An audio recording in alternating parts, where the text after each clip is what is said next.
Hi, and welcome to the Math Update training. This is the series on Medicaid Basics, and the topic of this Medicaid Basics video is going to be the Medicaid application process.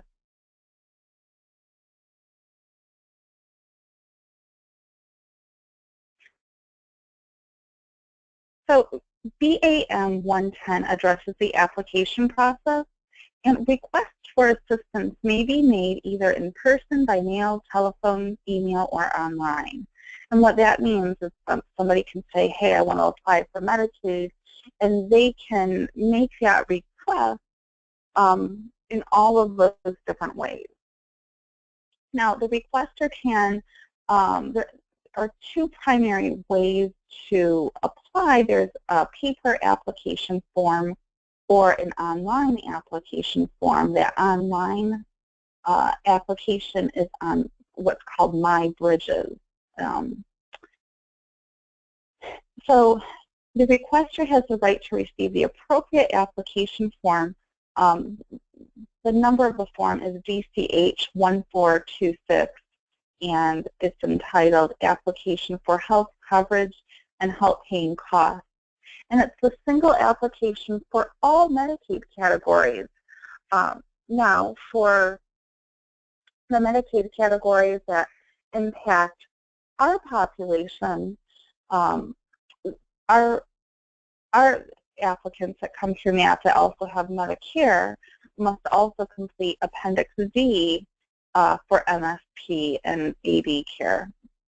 Now, there's another way if somebody does not complete Appendix D, there's a separate form, DHS 1004, and that's entitled Healthcare Coverage Supplemental Questionnaire. So if they did not complete Appendix D, they'd have to fill out this other form. And basically what Appendix D or DHS 1004 is to ask a question about assets. And the reason for this is the regular application, the DCH 1426, that does not have questions about assets because the Healthy Michigan plan, the Medicaid for under the Affordable Care Act, they do not ask about assets, where MSP and AB care and the categories that affect those with Medicare, they do ask for asset information. So Appendix D or DHS 1004 collects that asset information.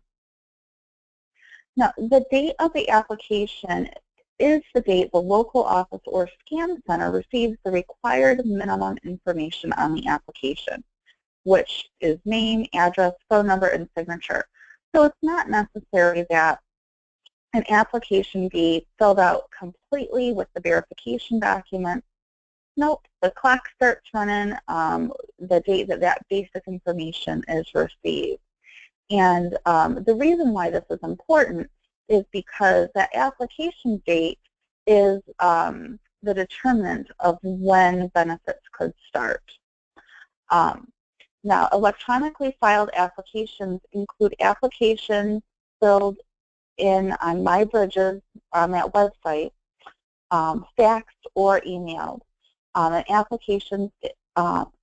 application submission date is the date regardless of what time it's received. So it could be received after the office closes at 5. It could be received at 11 o'clock at night or 8 o'clock at night. It doesn't matter. It's still the date it's received. So it does not go by business hours. Now, the local office must assist the beneficiary who need and request help to complete the application form. So if somebody needs, is low literacy and needs somebody to read the questions to them and figure that out, it could be that situation, or it could, be maybe somebody has a question. Whatever it may be, they're required to help. Now, sometimes we've heard that the people in the DHHS office sometimes refuse to offer help. or when a request had been made, and that's not allowed. So there's a DHHS customer service unit where somebody can report a refusal to assist the beneficiary. The DHHS office must send a verification checklist once the application is received, informing the client that the application is incomplete or has missing information. So that verification checklist usually has,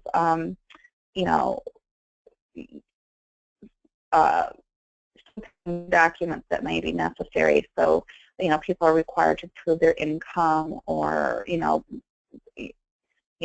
copies of a bank statement might be required, that type of thing.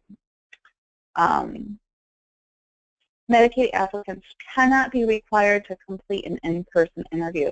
So for some other programs that HHS administers, an in-person interview may be required, but for Medicaid, that's not the case. The application date is retained regardless of how or when the application becomes complete. So people can submit their supporting documents at a later date, but the application date would be, the date that basic name, address, phone number is received. A person can apply for retroactive Medicaid, but they must meet all the financial and non-financial factors in each month that retroactive Medicaid was requested. And they have to have unpaid medical expenses incurred during that month. But that can include Medicare Part B premiums. Now, we don't really consider bills that the beneficiary thinks might be paid by insurance as a paid bill. The insurance would actually have to pay the bill in order for it to be considered paid. So there's some leniency there. The beneficiary would have to have been entitled to Medicare Part A. And then if somebody's completing a paper application, they would also need to complete the retroactive Medicaid application, which is Form DHS 3243. And that would capture the income and asset information for the retroactive month. Now, if somebody's applying online, they would click a box, and then there would be a couple other questions. So knowledge check. Barney went to his local DHHS office to apply for Medicaid. He was told by the lady at the desk that he had to use the computer terminal in the lobby to apply. But Barney does not read and has never used a computer. He was hoping there would be somebody there to help him apply. But the lady said they don't do that. So now he doesn't know what to do, and he has no one to help him. Well, Barney should request to speak to a supervisor, or he can call the DHHS customer service unit. Also, he could also talk to a MAP counselor. Sometimes we'll have, counselors that are comfortable filling out a Medicaid application. That counselor might even be you.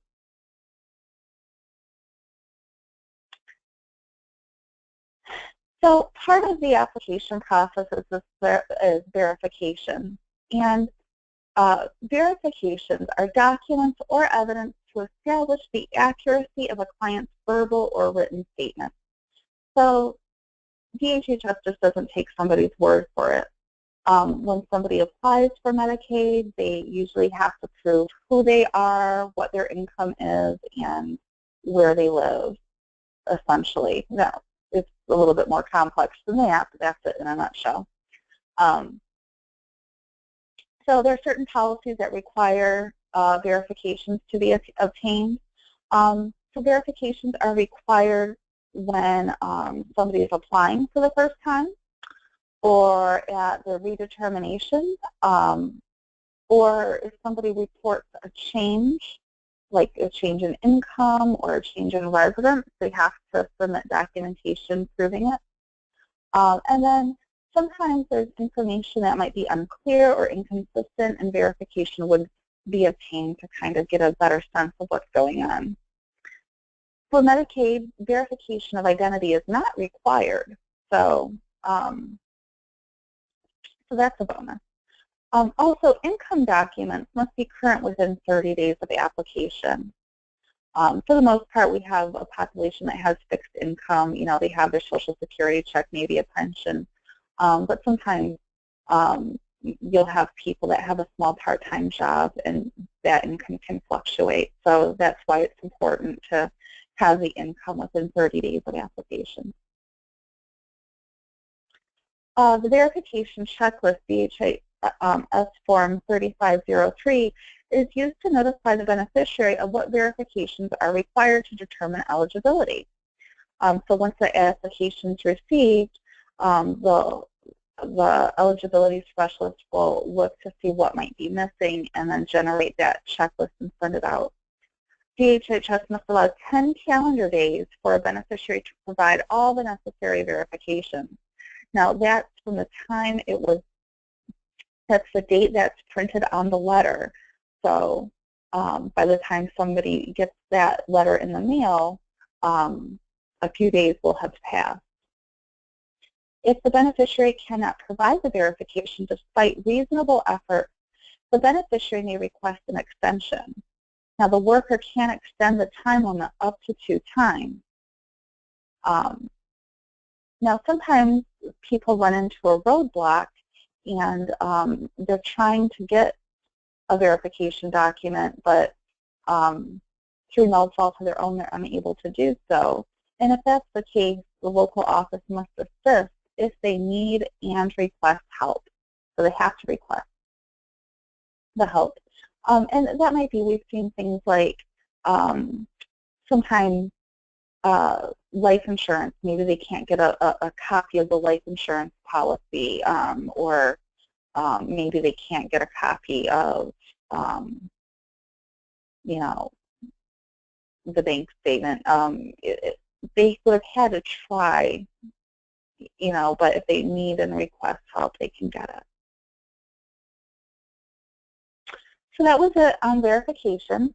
Redeterminations is addressed in BAN 210.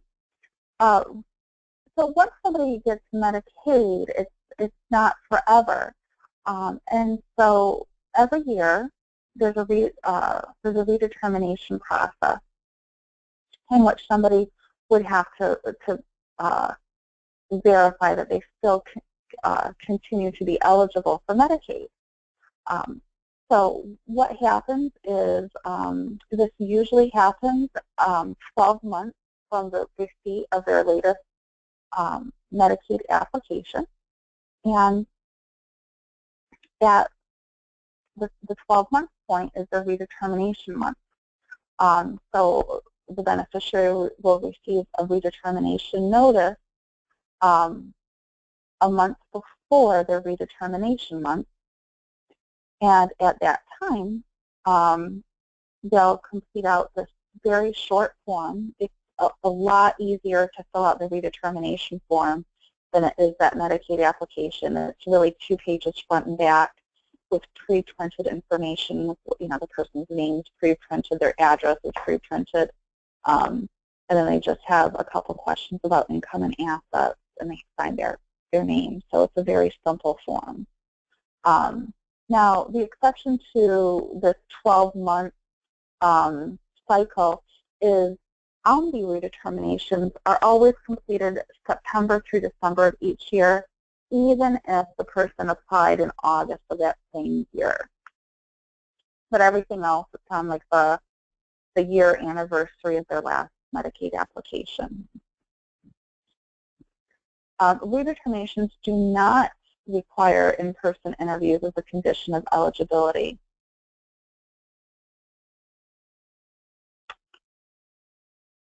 Next up is hearings.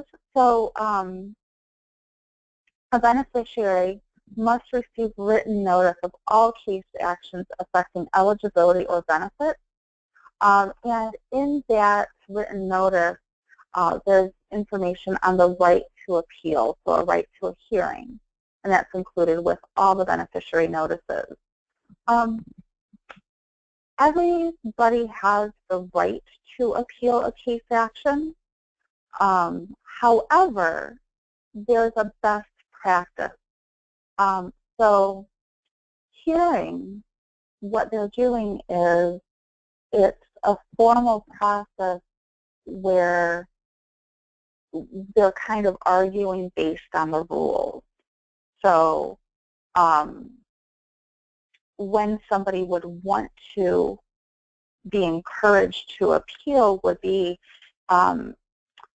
they should qualify for SLIMB, but they were told they don't qualify for any Medicaid program. You know, well then we can look up, you know, in the BEM, and we can use that policy citation to prove that that person qualifies. So it would be or it would be something where the DHHS office made an error of some sort, and that's what the hearings do, is they say, like, a person should be entitled to this, but they were told no. And now, when somebody maybe shouldn't be encouraged to appeal would be if they feel that they're entitled to something, but they're not. So a good example of this is, and I hear this a lot, somebody applies for AD care, and maybe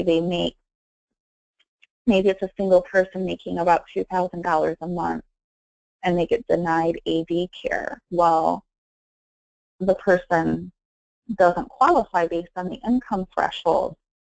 So that person feels they should be entitled because they've worked all their life and they've paid into the system, and now it's her turn to collect benefits. You know, something like that, that person certainly has the right to appeal, but the DHHS office didn't do anything wrong in that case. So the appeal should be kind of based on policy, but certainly anybody has has the right to appeal. Hearings must be requested within 90 days of a case action. Hearing requests received within 10 days will stop a benefit reduction or closure, but any benefits received may have to be repaid if the client loses the hearing. Now, before the hearing, the local office must schedule a meaningful in-person pre-hearing conference with a first-line supervisor within 11 calendar days to explain the case actions and answer any beneficiary questions or to resolve the disagreement prior to the hearing. The client doesn't have to attend the pre-hearing conference, so this is a great opportunity where everybody can try to resolve the situation before it goes to hearing. And the local office can certainly take action to resolve the problem prior to the hearing. Administrative hearings has 59 days to schedule and conduct a hearing and render a decision. The beneficiary may request an expedited hearing when unusual circumstances persist. They can also withdraw the hearing request for the hearing at any time if they believe the actions were correct or the eligibility has been corrected. Now, most of the hearings are done as telephone hearings where the administrative law judge will make a conference call to the beneficiary and the local DHHS office, and each person will state their case. There might be a few questions by the judge or a policy explanation. The telephone hearing is pretty quick. 10 minutes usually is how long it takes. And the beneficiary can have anybody present that they want to. They would just need to indicate that on the request form when they requested the hearing. Now, even though most are done as telephone hearings, a beneficiary can request an in-person hearing, which would take place at the local DHHS office. So after the hearing, the administrative law judge will review the facts and evidence and make a final decision and order. A copy of the decision and order will be sent to the beneficiary and the local office. And if action is required by the local office, they'll have 10 days to complete the action. And then that hearing decision really serves as the notice to the beneficiary, so nothing else would be sent to them indicating that a change would need to be made. Now, if the beneficiary doesn't, the administrative law judge didn't rule in favor of the beneficiary, they can either request a rehearing or reconsideration. A rehearing is a do-over. Maybe the original hearing record was inadequate, or there's newly discovered evidence that existed at the time of the original hearing, and the beneficiary may say, I want to do over on my hearing, and that's perfectly acceptable. Or maybe that beneficiary wants a reconsideration, and that reconsideration is appealing the initial hearing decision. And that would be a paper review of the facts, law, and any new evidence or legal argument. So that concludes the section on the Medicaid application process. If you have any questions, please contact your site coordinator or myself, and we'd be happy to answer any questions you may have. Thanks so much.